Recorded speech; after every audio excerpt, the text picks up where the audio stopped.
Okay, this is basically the working part of a hot water heater. The reset button needs to be hit, but the reason why it needs to be hit is because this thing ran out of furnace oil, and the line that brings oil in is right over here. So this thing ran out of oil.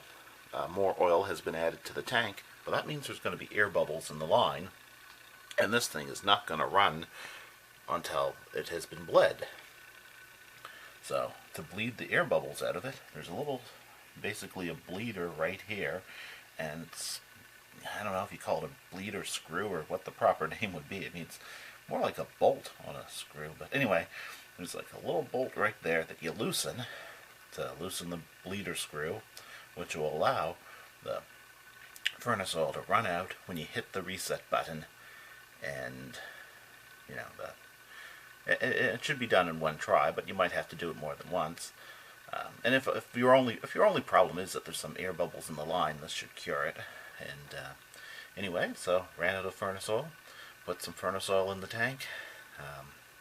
Now I'm going to bleed this thing so it'll work again. And there's the bleeder screw right there, next to the line. So first thing I'll have to do is get a wrench that'll fit that and loosen it. Alright, it's hard not to get in my own light here, but right there's the bleeder screw.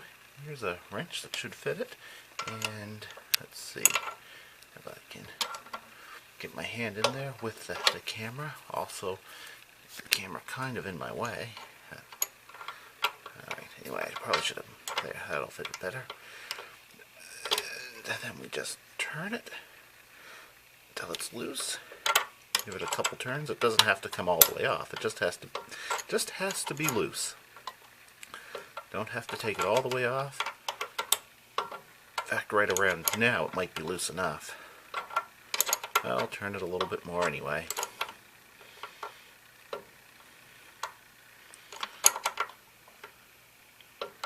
Anyway, that should be good enough. That should be fine. Now we're going to need a bottle for catching the oil that comes out of this thing. I already have a dusty, dirty old pan under this thing, but that's not enough.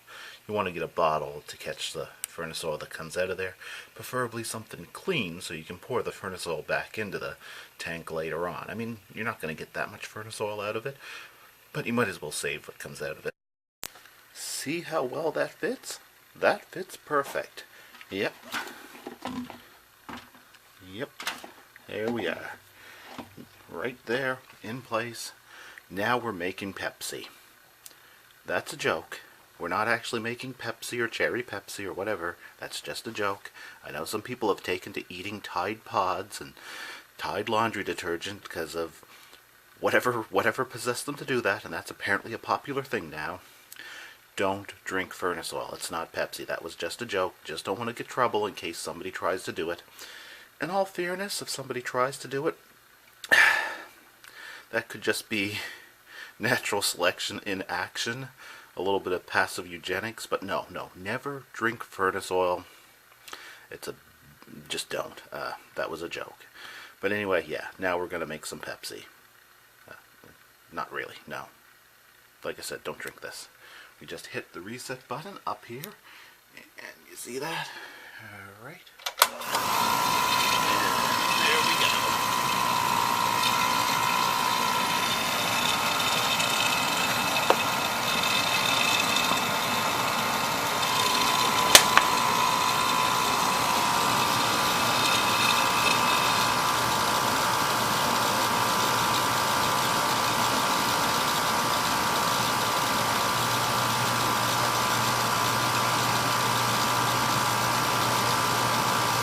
Running pretty good now, or the flow is flowing pretty good now.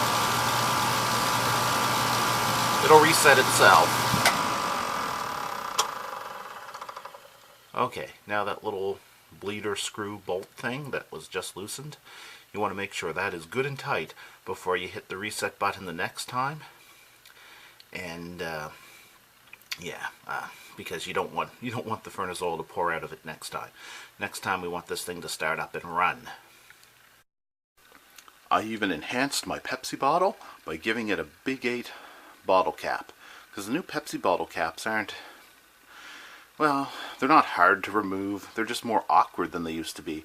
Kind of like these larger bottle caps. Though I suppose they were kind of a waste of plastic. Big 8 bottles still use them though, which is kind of interesting. Yep. Do not drink this. This is not cherry Pepsi. Now back to our task at hand.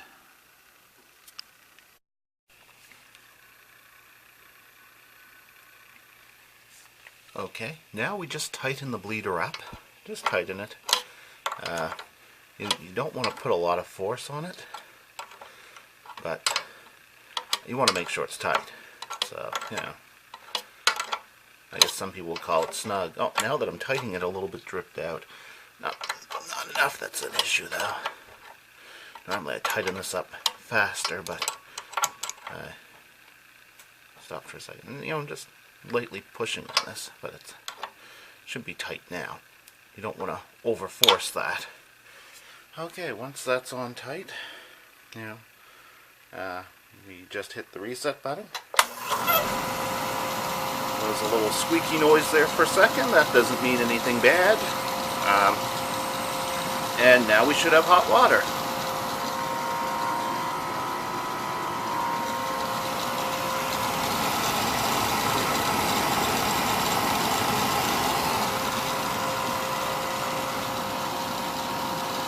And I assume the same thing would work for a furnace as a hot water heater.